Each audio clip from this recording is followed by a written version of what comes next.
Esta es la historia jamás contada de Vito Corleone, o mejor dicho, de Carlo Gambino, el silencioso pero implacable don que inspiró a Mario Puzo a crear una de las sagas cinematográficas más emblemáticas de todos los tiempos.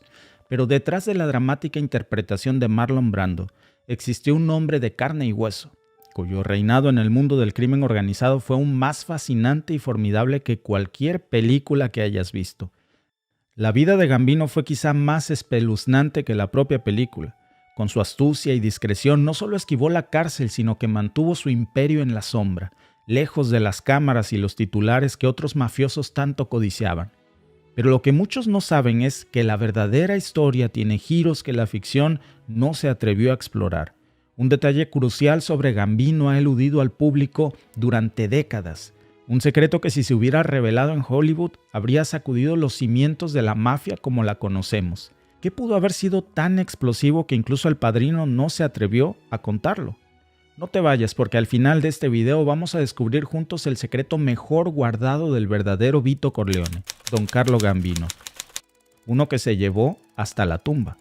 Este no es solo un viaje al corazón de la Cosa Nostra, es un paseo por una galería de secretos que están a punto de ser expuestos. Así que prepárate para ver El Padrino bajo una nueva luz. La mítica familia Corleone, con su enigmática mezcla de amor fraternal y brutalidad implacable, parece salida de un libro de historia antigua más que de las calles de Nueva York del siglo XX. Pero ¿qué sucede cuando levantamos el telón cinematográfico? Nos encontramos con el padrino de la vida real, la familia Gambino, la inspiración de carne y hueso detrás de esta saga épica.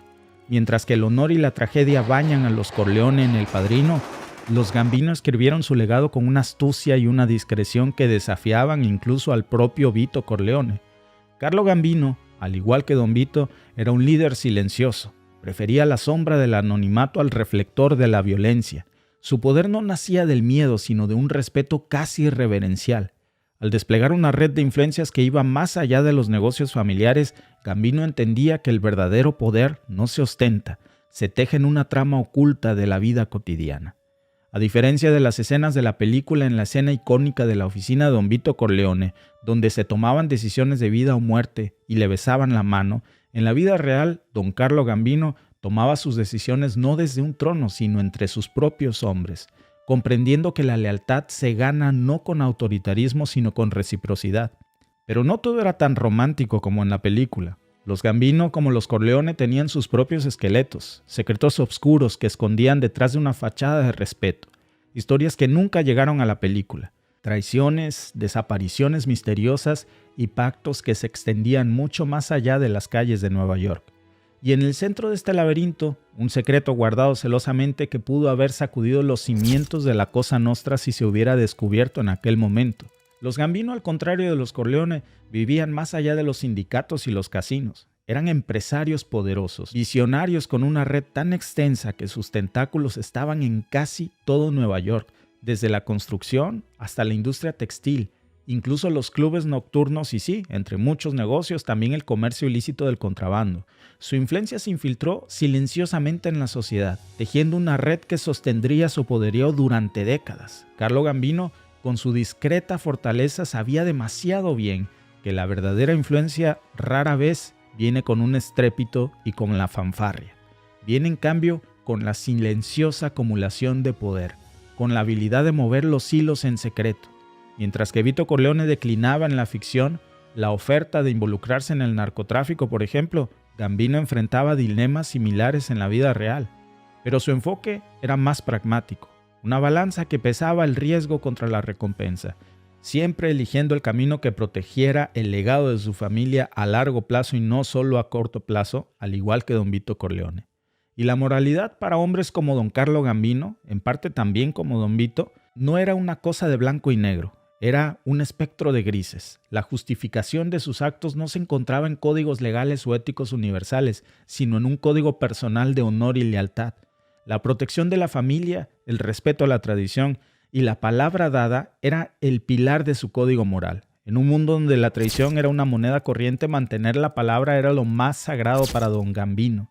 La cinta del Padrino es una obra maestra del drama y la tensión, una danza de fidelidades y traiciones, pero hay capítulos del libro de la vida de los Gambino que nunca llegaron a la gran pantalla.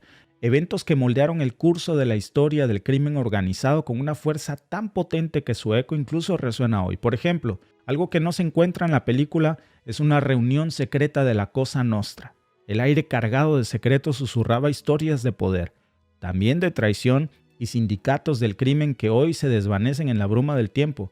Esta reunión secreta ocurrió en 1957 y fue una lástima que en las crónicas del Padrino se omitiera deliberadamente hablar de esto, porque era crucial para entender la historia del Don y de la Cosa Nostra. Hablamos del histórico encuentro de Apalachin. No fue una simple cena entre viejos amigos ni una tranquila reunión social bajo el otoño cielo de Nueva York. Fue un cónclave secreto, una congregación de mentes maestras del submundo, un símbolo oculto donde los titanes del crimen organizado de todo el país se unieron en una muestra de solidaridad siniestra y de poder absoluto. Cada movimiento, cada saludo estaba cargado de significados en la mafia, en una danza peligrosa de alianzas y rivalidades. Pero la armonía de esa mafia se desvaneció en la sombra de la ley. Les tendieron una trampa. Sin previo aviso, la tranquilidad de la reunión secreta se rompió con la irrupción de sirenas. El aire se cortó con el sonido de botas golpeando el suelo, y la naturaleza antes pacífica se vio invadida por agentes armados. Y en cuestión de segundos el poderío de la Cosa Nostra se sacudió hasta sus cimientos, mientras los mafiosos tomados por sorpresa intentaron huir, desvaneciéndose entre los árboles y la neblina como espectros traicionados por uno de los suyos. El desastre de la reunión traicionada de Apalachin, con sus arrestos y la exposición pública, marcó un antes y un después, no solo en las operaciones de la mafia, sino también en la percepción pública y judicial de la Cosa Nostra. Una realidad indiscutible es que la vasta red de la Cosa Nostra, una entidad no solo de la sombra, sino infiltrada en los cimientos de la América moderna. La pregunta es, ¿por qué Mario Puzo omitió esta escena tan importante de su historia? ¿Fue por su crudeza o su inesperado final de deshonra más que de honor? ¿O por un secreto guardado por Don Gambino? Sea cual sea la razón, este evento crucial permanece como un eco silencioso. Una lección que incluso en las alturas del poder uno nunca está fuera del alcance de la traición o irónicamente del peso de la ley. Pero Don Carlos Gambino, el Vito Corleone de la vida real, sobrevivió a esa emboscada. De hecho, Gambino fue uno de los pocos jefes de la mafia que evitó el arresto durante la redada de la Apalachin, un hecho que aumentó considerablemente su reputación y también su poderío dentro de la Cosa Nostra. Mientras muchos otros líderes mafiosos fueron sorprendidos y detenidos por las autoridades, Gambino, el astuto y siempre cauteloso, logró escapar consolidando su imagen como un líder perspicaz y previsor. Más adelante, en la década de los 60, Carlo Gambino emergió como una de las figuras dominantes tras el asesinato del infame jefe mafioso, Albert Anastasia, un evento que cambió el equilibrio de poder en el mundo criminal. Albert Anastasia está representado en la película de Mario Puzo como Virgil Sollozzo, alias el Turco, ¿lo recuerdas? Pero a diferencia del asesinato cinematográfico de Sollozzo en El Padrino, a manos de Michael Corleone, el golpe contra Anastasia en la vida real no fue una reacción apasionada, sino un movimiento estratégico y cuidadosamente meticulado por Don Gambino. Don Carlo Gambino demostró que el verdadero poder no necesita de violencia impulsiva. Su naturaleza calculadora y su habilidad para moverse silenciosamente entre las sombras lo establecieron como un verdadero don, en un reino donde la fuerza bruta a menudo hablaba primero. Otra cosa que la obra maestra de Mario Puzo no exploró es la complejidad de las relaciones entre las 5 familias de Nueva York, especialmente la rivalidad entre los Gambino y los Bonanno, una tensión que amenazaba constantemente con desbordar en una guerra abierta. Este enfrentamiento, lejos del dramatismo de Hollywood de las balas y la sangre, fue una partida de ajedrez viviente, llena de estrategias, de paciencia y también de sacrificios. En El Padrino vemos alianzas y traiciones, pero la verdadera historia de los Gambino está llena de capítulos que la ficción simplemente no puede abarcar. Pero detrás de la implacable fachada del líder mafioso existía un hombre de carne y hueso, con amores, con pérdidas y dilemas que no se disipan al caer del telón. Don Carlo Gambino, al igual que su contraparte cinematográfica Don Vito Corleone, no era solo un jefe de la mafia, era también un padre, un marido, un amigo. Su historia personal estuvo tejida del trama de su imperio criminal. Es un relato que merece ser contado, aunque El Padrino nos regaló una visión de la vida familiar de Don Gambino. La realidad de Don Carlo era muy distinta. Era un hombre profundamente reservado, conocido por su discreción, una cualidad que irónicamente lo hacía aún más formidable. Fuera del ojo público, Don Carlo Gambino valoraba la sencillez. Se dice que disfrutaba de los placeres humildes de la vida, como por ejemplo jugar a las cartas o pasar tiempo con sus nietos. Una imagen que nos recuerda también parte de las escenas de Don Vito Corleone. Y este era el verdadero amor de su vida, la Carmela Corleone de la vida real. Pero su nombre era Catherine. Don Carlo estuvo casado con su esposa Catherine Gambino por más de 50 años. Gambino desafió el estereotipo del mafioso mujeriego. Su compromiso con su familia fue una constante, un faro en la turbulenta noche de negocios ilícitos. Esta devoción se refleja en su insistencia en mantener a sus seres queridos alejados del peligro. De ahí la frase de Don Vito Corleone: un hombre que no pasa tiempo con su familia nunca puede ser un hombre de verdad. Eso era real en su vida. Pero el deber a menudo chocaba con el amor. Su liderazgo exigía decisiones que ningún hombre debería de tomar. En el mundo de la Cosa Nostra la traición se pagaba con sangre, y en ocasiones esa sangre era de la propia familia. Para Gambino la lealtad no era solo una expectativa, sino un pacto sagrado, un vínculo inquebrantable que formaba la columna vertebral de su organización. Sin embargo, esa lealtad no era ciega. El verdadero padrino sabía que la confianza debía ganarse, y la traición no se perdonaba. En nuestras propias vidas la lealtad debe de ser una calle de doble sentido construida sobre la confianza y el respeto mutuo, y no sobre el miedo o la obligación. Algo que Mario Puzo retrata muy bien en la película es la lucha de Don Vito Corleone, al igual que Don Carlo Gambino, por la legitimidad.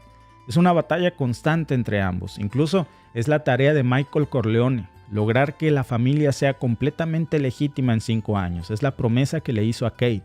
A pesar de sus orígenes ilícitos, Don Carlo Gambino anhelaba el respeto y la legitimidad que el mundo legal le podría proporcionar.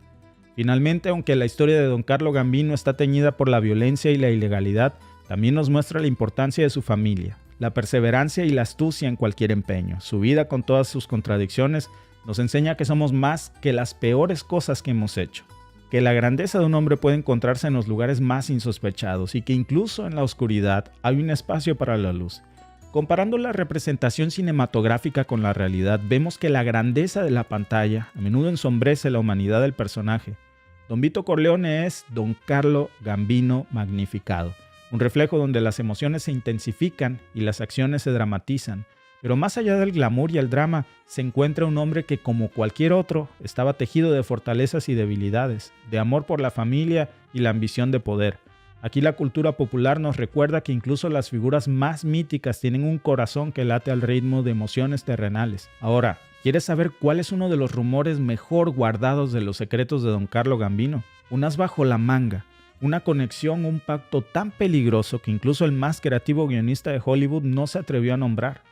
¿Recuerdas que te mencioné que Don Carlo Gambino fue uno de los pocos líderes de la mafia que logró sobrevivir a la emboscada de la reunión de 1957, el Appalachian en Nueva York? ¿Cómo lo logró? ¿Fue suerte? ¿Fue astucia? ¿O traición?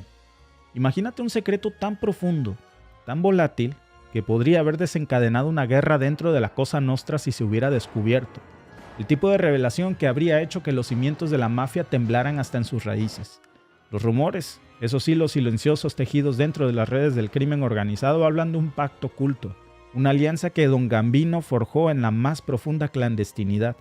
Algunos dicen que se trataba de un acuerdo con una agencia gubernamental, una mano invisible que de alguna manera protegía sus operaciones a cambio de información, o quizá una colaboración con un poder global rival, ofreciéndole a Don Carlo Gambino una influencia que trascendía hasta la Cosa Nostra.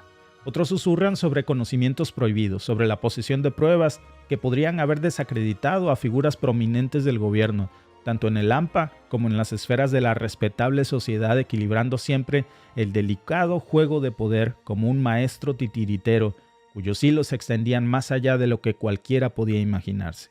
Y luego están aquellos que creen que Don Gambino, en su astucia, había descubierto y controlaba métodos innovadores para el lavado de dinero y el contrabando, o que tenía acceso a información que garantizaba su seguridad. Un as en la manga que mantenía a los jefes rivales e incluso a la ley a una prudente distancia de él. Al final no lo sabremos, es un secreto que Don Carlo Gambino se llevó hasta el último de sus días a la tumba. La historia de Gambino es una historia de poder, de familia, de un legado, entrelazada con momentos de inquebrantable ternura y cruda violencia. Nos recuerda que en los corredores del poder, la moralidad a menudo se desdibuja, no en blanco y negro, sino en una gama de grises donde las decisiones se toman en fracciones de segundos y sus ondas resuenan por la eternidad. Vemos un hombre que amó profundamente, un hombre que protegió ferozmente y que lideró con una convicción que desafía los límites del mundo. Sin embargo, en su misma moneda encontramos también a un hombre cuyas acciones instigaron sufrimiento y cuyo poder se extendió desde las sombras, moldeando un imperio en la clandestinidad. Espero que esta historia del verdadero Don Vito Corleone te haya gustado. En el link de este video te dejo varios libros en donde puedes aprender más acerca de la verdadera historia del verdadero Don Vito Corleone de la vida real. Y si te ha gustado este video, suscríbete a mi canal. Yo soy Víctor Manuel y te veo en el siguiente video.